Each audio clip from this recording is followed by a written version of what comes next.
क्या आप जानते हैं there are about 2.14 billion online shoppers across the world, and as per the research made by the e-marketers and statistics, online retail sale 2023 तक $6.51 trillion reach कर जाएगी और उसमें से 22.3% की online retail sale comes through an e-commerce operators.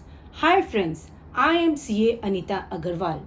With the advancement of technology और specially Covid के बाद बहुत सारे बिजनेसमैन अपने ऑफलाइन बिजनेस को अब ऑनलाइन में कन्वर्ट कर रहे हैं ताकि उनका ज़्यादा से ज़्यादा प्रोडक्ट और सर्विसेज कस्टमर तक पहुंच सके, क्योंकि अब ऑनलाइन परचेजेस का क्रेज़ लोगों में काफ़ी बढ़ चुका है। जब भी एक ई कॉमर्स बिजनेसमैन या ऑनलाइन सेलर अपनी कोई भी प्रोडक्ट और सर्विसेज ई कॉमर्स प्लेटफॉर्म जैसे कि अमेज़ॉन और फ्लिपकार्ट के थ्रू सेल कर सकता है, वह अपनी प्रोडक्ट और सर्विसेज को अपनी ओन वेबसाइट के थ्रू भी सेल आउट कर सकते हैं। तो उनके दिमाग में जीएसटी कंप्लायंसेस को लेके काफ़ी कन्फ्यूजन है। वो इस बात की हमारे पास काफ़ी क्यूरीज आ रही हैं कि क्या एक ऑनलाइन सेलर्स की जीएसटी कंप्लायंसेस क्या है, उन्हें कब और कैसे जीएसटी रजिस्ट्रेशन लेना है। इस वीडियो के माध्यम से हम इन सभी कन्फ्यूजन और क्यूरीज को हमने सॉल्व करने की कोशिश की है, इसलिए वीडियो इम्पॉर्टेंट है। आप सबको मेरे साथ एंड तक बने रहना है। यदि आपने अभी तक मेरा चैनल सब्सक्राइब नहीं किया है तो subscribe my channel and press the bell icon, ताकि इस तरह की मेरी वीडियोस की इंफॉर्मेशन आपको मिलती रहे। As per section 22 of CGST act, आपको जीएसटी रजिस्ट्रेशन तभी लेना होता है जब आपकी annual turnover exceeds 40 lakh, and in case of the specified category state it is 20 lakh, and for the supply of services the GST registration will be mandatory if the turnover exceeds 20 lakh, and for special category state it is 10 lakh. But online seller के cases में अब तक का scenario ये है कि उन्हें first day से ही जीएसटी रजिस्ट्रेशन लेना मैंडेटरी है। In case the online seller is the supplier of goods, उसके बेसिक थ्रेशोल्ड लिमिट की अजम्पशन प्रोवाइड नहीं की गई है, उसे फर्स्ट डे से ही अपना जीएसटी रजिस्ट्रेशन लेना होगा। But in case the online seller is the supplier of services, he is provided the threshold limit assumption, and as per section 9(5) of the CGST Act, जो भी सर्विसेज सेक्शन 9(5) में fall होती हैं उसमें आपकी GST की लायबिलिटी एग्जेम्प्ट की गई है। ना इन case of the supplier of good आपको थ्रेशोल्ड लिमिट नहीं दी गई है, और जब भी आप ऑनलाइन सेल करते हैं तो आपको फॉरवर्ड चार्ज मैकेनिज्म से जीएसटी की लायबिलिटी पे करनी होगी। But in case of supplier of services you are provided with the threshold limit exemption. जब भी आपकी टर्नओवर 20 लाख या 10 लाख एक्सीड होगी तभी आपकी जीएसटी की लायबिलिटी अराइज होगी, and you have to make your GST liability payment through forward charge mechanism. But in case of passenger transport services, जो भी पैसेंजर ट्रांसपोर्ट सर्विसेज एक ऑनलाइन ई कॉमर्स ऑपरेटर के through provide कराते हैं, जैसे कि ओला या उबर है, इन दैट केस जो भी ड्राइवर होता है अगर उसका व्हीकल उसने ओन कर रखा है या उसे किराए पे लिया है, किसी भी सूरत में उस पे कोई भी जीएसटी लायबिलिटी अराइज नहीं होगी। सारी जीएसटी की लायबिलिटी ई कॉमर्स ऑपरेटर की होती है through reverse charge mechanism. And in case of supply of services जैसे हाउस कीपिंग सर्विसेज, कोई भी कारपेंटर या plumber housekeeping services provide करवा रहा है through e commerce operator such as urban company, इस केस में भी the GST liability will be of the e-commerce operator. लेकिन अगर इन suppliers of services की अगर उनकी टर्नओवर 20 लाख एक्सीड कर जाती है, उस केस में जीएसटी की लायबिलिटी सप्लायर ऑफ सर्विसेज को पे करनी पड़ेगी थ्रू फॉरवर्ड चार्ज मैकेनिज्म।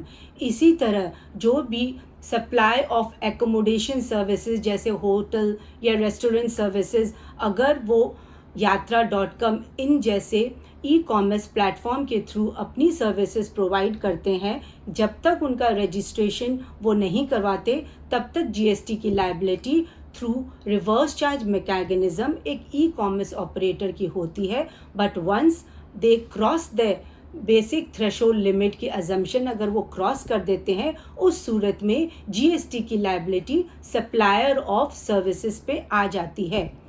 पर अब ये सिनेरियो कुछ हद तक चेंज हुआ है। 31 जुलाई 2023 को सीबीआईसी ने एक नया नोटिफिकेशन 34/2023 इशू किया गया है और उसमें उन्होंने कहा है कि अब किसी भी ऑनलाइन सेलर को mandatory registration from first day लेना ज़रूरी नहीं है। जब तक वह अपनी थ्रेशोल्ड लिमिट क्रॉस नहीं करता, वो ऑनलाइन सेलिंग कर सकता है विदाउट जीएसटी रजिस्ट्रेशन। पर इस पे भी उन्होंने कुछ कंडीशंस लगाई है। पहली तो इन दैट केस वो ऑनलाइन सप्लाई खाली एक स्टेट में ही कर सकता है, that is he is allowed to do only inter state supply. उसको इंटर स्टेट सप्लाई मतलब एक स्टेट से दूसरी स्टेट में सप्लाई करने की परमिशन नहीं दी गई है विदाउट रजिस्ट्रेशन। अगर उसे एक स्टेट से दूसरे स्टेट में सप्लाई करना है, उस सूरत में उसे अपना रजिस्ट्रेशन लेना मैंडेटरी है। जो भी अनरजिस्टर्ड सप्लायर्स हैं, अगर वह एक ही स्टेट में अपने गुड्स को सप्लाई कर रहे हैं, उन दैट केस उन्हें अपना जीएसटी पोर्टल पे पैन की वैलिडेशन करनी होगी, एड्रेस प्रूफ देना होगा और उस स्टेट को मेंशन करना होगा जिसमें वह अपनी सप्लाई करेंगे। एंड आफ्टर उसका पैन वैलिडेशन के बाद उसका एड्रेस प्रूफ और पैन जब वैलिडेट हो जाता है, तब उसे उस स्टेट में एक एनरोलमेंट नंबर दिया जाएगा और उस एनरोलमेंट नंबर के बेसिस पे ही वह अपनी supply of goods with in state कर सकता है। वो अपना एनरोलमेंट नंबर एक स्टेट में एक से ज़्यादा एनरोलमेंट नंबर नहीं ले सकता है और जब उसका टर्नओवर थ्रेशोल्ड लिमिट से एक्सीड हो जाएगा, उस केस में उसका यह एनरोलमेंट नंबर सीज कर दिया जाएगा और अब उसे जीएसटी रजिस्ट्रेशन लेना होगा। But this rule is effective from 1 October 2023। As per the section 52 of CGST Act, all the e-commerce operators जैसे Amazon, Flipkart, Snapdeal, they are required to collect TCS at the rate of 1% on the value of taxable supplies at the time of making the payment to the suppliers। और उस TCS को वो फिर forward कर देंगे, they will deposit it to the government. ये सारी बातों को हम एक केस स्टडी के माध्यम से समझने की कोशिश करते हैं। मान लो एक सेलर है राम और बायर है Mohan and the E commerce operator is Amazon. Mohan को अमेज़ॉन की साइट पर एक शर्ट पसंद आती है। The price of the shirt is 560 rupees. Amazon ये ऑर्डर फॉरवर्ड कर देगा सेलर को and seller will charge 560 rupees from the buyer. इस शर्ट की टैक्सेबल वैल्यू थी 500 रुपीज़, जिस पे राम ने 12% का जीएसटी लगाया, दैट इज़ 60 रुपीज़, और उसने बायर से 560 रुपीज़ चार्ज किए। अब बायर ये 560 की पेमेंट अमेज़ॉन को करेगा। अमेज़ॉन उस 560 में से अपना कमीशन काटेगा। मान लो उसका कमीशन है 50 रुपीज़। उस कमीशन पे भी उसको 18% का जीएसटी लायबिलिटी अराइज होती है। 18% ऑफ 50 रुपीज़ इज़ 9 और वह 1% TCS काटेगा on the taxable value of 500, that is 5 rupees, और इस तरह वो नेट पेमेंट ऑफ 496 राम को करेगा। अब राम की आउटवर्ड टैक्स लायबिलिटी बनती है 60 रुपीज़। उस 60 रुपीज़ में से वो 9 रुपीज़ जो कि उसने कमीशन पे जीएसटी पे की, 5 रुपीज़ का जो टीसीएस उसने पे किया, और जब उसने वो शर्ट किसी और सप्लायर से परचेज़ की थी उस पे भी उसने जो जीएसटी पे की थी, इन सब का वो आईटीसी क्लेम करके अपनी नेट जीएसटी लायबिलिटी को पे करेगा। होप गाइस आपको काफ़ी हद तक आपके कन्फ्यूजन और क्यूरीज अब सॉल्व हो चुके होंगे। फिर भी अगर अभी भी आपकी कोई क्यूरीज रहती है तो please let me know in the comment section. ये जो सारी इंफॉर्मेशन हमने आपको प्रोवाइड की है it is just for educational purposes, लेकिन जब भी आप अपनी कोई भी जीएसटी कंप्लायंसेस करते हैं तो please do refer to a tax consultant या अपने सीए की सलाह ज़रूर लें। अगर आपको मेरी वीडियो अच्छी लगी है तो इसे लाइक करें और ज़्यादा से ज़्यादा लोगों में शेयर करें। Thanks for watching. जय हिंद।